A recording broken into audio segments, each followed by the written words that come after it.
Today we have a lot of changes to talk about with Season 3, about guns, things getting nerfed inside of zombies, and well, some pretty cool stuff. Drop a like, subscribe to the channel if you're new, and let's get right on into the video. To unlock all new mastery camos like Singularity ASAP, check out Mitch Cactus, the biggest and the most reliable name in Call of Duty. They offer instant delivery DLC codes like Monster Energy, plus lobbies delivered in under an hour. Everything is 100% safe and legit for Xbox, PlayStation, and PC. Trusted by the community and seen all over YouTube, Mitch Cactus has over 20,000 verified reviews and thousands of personal vouchers. Make them the go-to for all things Call of Duty and even other games like Battlefield 6. Use code SPAZO to save 5% off for a limited time only.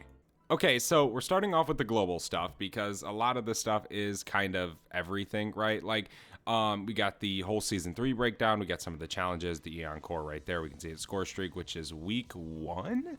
No way that's going to be week 1. We were hoping for the 1911. I'm pretty sure that kind of says it for us. But let's scroll down here. So multiplayer gun changes is the same for zombies as well. So when a gun's buffed in multiplayer, it's going to be buffed in zombies as well. So let's kind of cover this a little bit. The M15 Mod O is receiving recoil changes that will be felt at mid and long ranges. This will still be a well-rounded rifle, but now some builds may want an additional attachment to help with recoil. The funny thing about the M15 mod is I don't ever use this gun, and it's just, I don't know, man. There's so many better guns inside of zombies. I wish this gun was really good because it's kind of like the standard AR, you know, where we kind of have like the M16 or the M4, things like that. The M15 is kind of like that, and it just kind of falls behind a little bit in my opinion. Next, we got the AK-27, one of my most favorite weapons inside of zombies. The AK-27 was very strong early on in Black Ops 7, but after some time and adjustments, it's fallen off more than we'd like. It still has a solid TTK, so we're easing back some range and handling the start. The Battle Scar conversion also receives new hit location multipliers for some more upside to its slower fire rate. We can kind of see it right here, just a little bit of range changes. Nothing. That doesn't really help with zombies. Aim down sight time from 270 to 260. Okay, so it's a little bit quicker than we got for the Battle Scar conversion. We have now has 1.03 times neck and upper torso multipliers. I don't really know if that's a big change. It doesn't seem like it. The MXR-17 is a risk-reward weapon that heavily depends on headshots to be competitive. We are adding multipliers to the neck and upper torso that helps players hit that faster TTK. The ANVL conversion is getting an all-around boost to its firing mechanics. Oh, cool.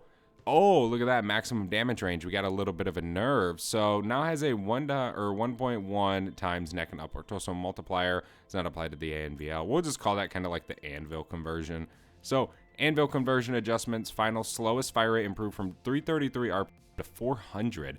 Guys, this is the attachment that they dropped for this that kind of turned it into the hammer. That was just trash.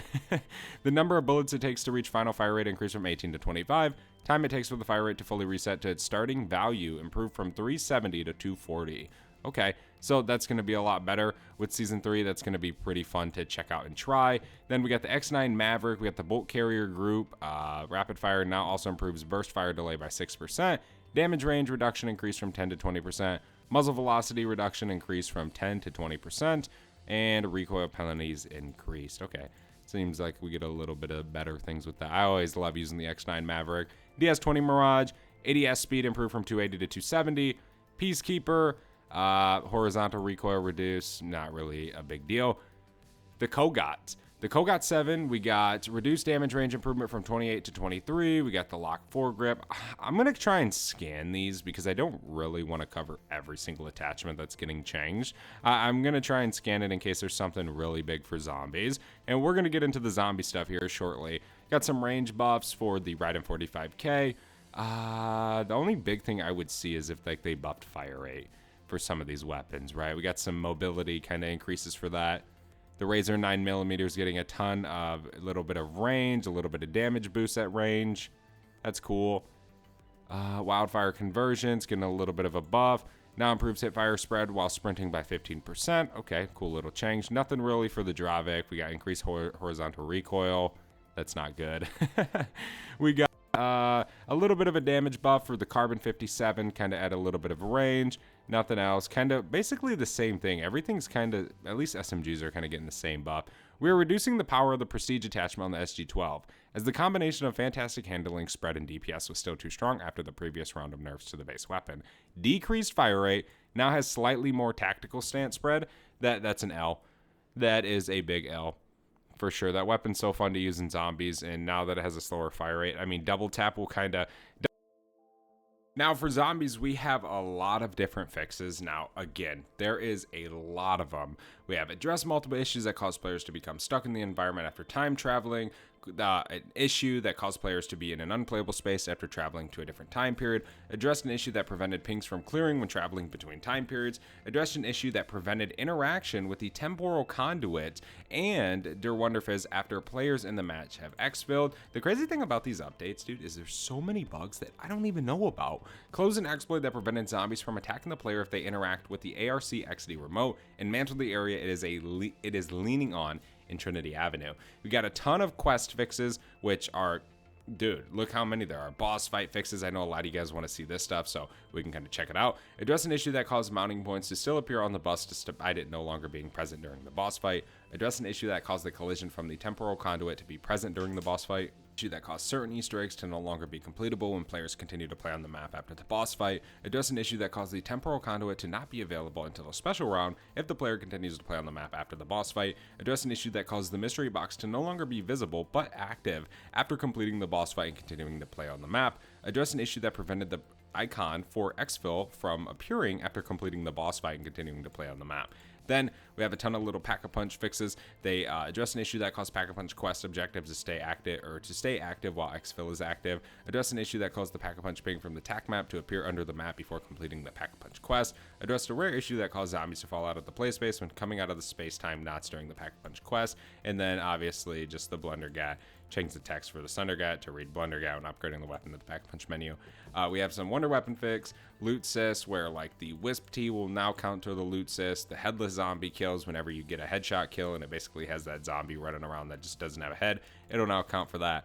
Audio fixes, accessibility, general, just visual issues and things like that. We got Astra Malorum stuff, visual effects of the LGM that was sticking on players. They fixed that. Address an issue where the Nikolai side quest to be permanently slowed when traveling to Mars.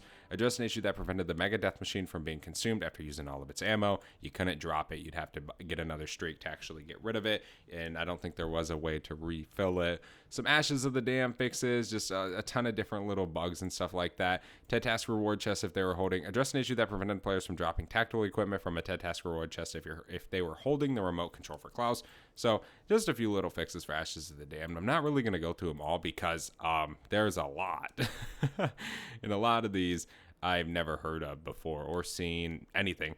Curse fixes, we'll check these out. Address an issue with the Seed Relic Trial giving players the Lockshot support item. Address an issue with Golden Armor not restoring after the player respawns from dying in the Zersa attack Easter egg. Addressed a rare issue with the Samantha's Drawing Relic unintentionally swapping out a Wonder Weapon if two are being held by the player. Addressed an issue with the Samantha's Drawing Relic, an unreliable augment from Mule Kick, allowing players to hold more than 3 weapons. Addressed an issue that caused the Lightning Rod to be stuck in the air instead of being removed during the Gone Relic trial. Survival, address an issue that caused the player to be attacked and killed by zombies after completing the exfil in Exit 115. Then we got some Dead Ops arcade fixes. Added a new Fate upgrade for Fortune Glitter Bomb. When a player uses a nuke or boost from their inventory, a random gen will spawn at the player's location. Ton of little bug fixes I'm not really going to cover because most of my followers don't really play Dead Ops. And yeah, I mean, I don't really play it too much. We got Arc M1 buffs, clip size increased to 36, number of shots increased before overheating, address an issue that prevented the Arc M1 from being able to fire from the hip after the weapon has been upgraded to tier 4 at the Pack-a-Punch machine, ammo cache, disabled the ability to interact with the ammo cache when the player's weapon has full ammunition. Some perk fixes, Mule Kick, address an issue that caused the free throw augment to not work with Stim Shot and C4. Elemental Pop, there was an issue if it removed the ammo mod from the Jaeger 45 after the other weapon triggered Elemental Pop. Address an issue for Depth Perception that caused the range to be increased with high contrast mode enabled. PhD Flopper, address an issue with PhD slider effects floating in the air while combat rolling. Build upgrades, we have this one which is kind of crazy that I didn't know about, and an issue that caused energy mine kills to progress any critical kills challenge. How didn't we know about that, guys? Come on, man. What the heck? So you're telling me we could have completed camos with energy mine kills? They don't even make sense. Some Ether Shroud stuff that caused the clone from the after image augment to block ray gun projectiles. Address an issue that would sometimes prevent players from using the burst dash augment when standing in a corner. Mr. Peaks addressed a rare issue with Mr. Peaks taking a power up with him while attacking zombies. I don't use Mr. Peaks. We got some support stuff. Increase the sentry turret lifespan from 120 to 150 seconds. Address an issue that caused the hand cannon to have 3 bullets in its reserve. They're all now in the magazine. That is for directed mode. HKD score events to appear as vehicle kill. That is an issue they did. This is big. Enemies. Radhound. Death explosions from Radhounds no longer cause knockdown on armored zombies. Addressed a rare issue that caused the Radhound to walk to the player instead of running. Addressed a camera issue that could occur while petting a Radhound. Shock Mimic. Addressed an issue that prevented the Shock Mimic from targeting the nearest player. Addressed an issue that caused the Shock Mimic to be stuck in a stun animation when being hit by the electric chap. I actually had this bug happen a lot to me. I do the purple cyst Easter egg a lot. We made a video on it. Sometimes I'll use that trap to just like stun him a little bit so I can shoot him. But yeah, it's kind of crazy.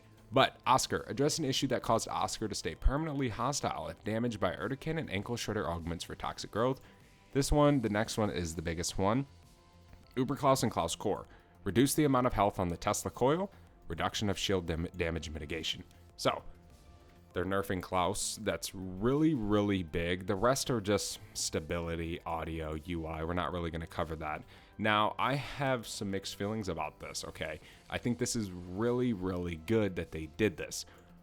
But I think it's way too late for this. When Mars Survival came out, everybody wanted them to nerf Uber Klaus. Uber Klaus was such an annoying elite in Mars, and myself included, and a lot of you guys out there, didn't play Mars Survival because of Uber Klaus and how annoying it was when you would have 2 spawn in, 3 spawn in one round. And they're a pain in the ass to kill no matter what gun you're using. Like, it was so annoying. And yeah, you know, this is nice, but I think it's a little too late, right? Hopefully Uber Klaus stays in Mars Survival and we don't see him in Totenreich. That would be really, really bad. I don't even care if it's for an Easter egg. That would be really bad. So hopefully they don't bring him into any other map. But hey, I'm happy they nerfed him. Cool. So if you're playing Mars Survival, if you're playing anything that involves an Uber Klaus, he's going to be a lot easier to kill now inside of the game. So there's not much in this patch notes, zombies-wise, gun-wise. There's not a lot of gun changes. You know, I'm excited for some of them. I'm excited for the aftermarket parts. You know, one thing we talked about earlier when we first started this video is the week 1 challenge. I mean, it says week 1 Eon Core, right? And cool, right? But, man, I wanted the 1911s, and I think we all wanted the 1911s, for sure. Could it be in the Battle Pass as a free weapon? Sure. I don't think I see anywhere, like, where the 1911's gonna be. But, yeah, man, I kind of want to be able to unlock it on launch day. I think we can kind of agree there. Let me know what you guys think about that. Let me know if that's what you thought too. But most importantly, let me know what you guys think about the Uber Klaus nerf and also Season 3 as a whole. Thank you guys so much for watching this video. It's a real quick one, but I wanted to run through these patch notes and tell you guys that Uber Klaus is finally nerfed. I'll see you in the next one. I'm out. Have a good one. Peace.